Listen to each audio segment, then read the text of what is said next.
Hello নমস্কার। আজকে আপনাদেরকে একটা ঘ্যাট বানিয়ে দেখাবো। লাল ডাঁটা, আলু, কচু, পুঁই সব কেটে রেখেছি। চাপিয়ে দেবো কড়াই গরম হয়ে গেলে দেবো সরষের তেল,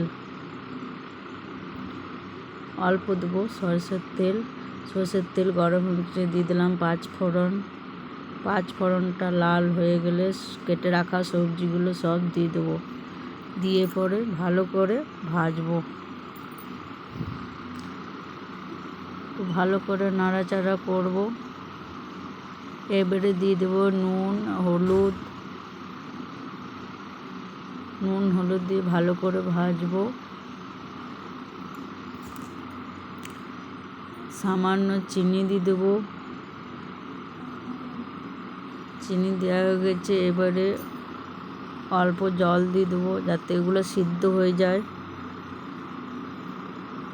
এবারে ঢাকা দিয়ে দেবো 10 মিনিটের জন্য।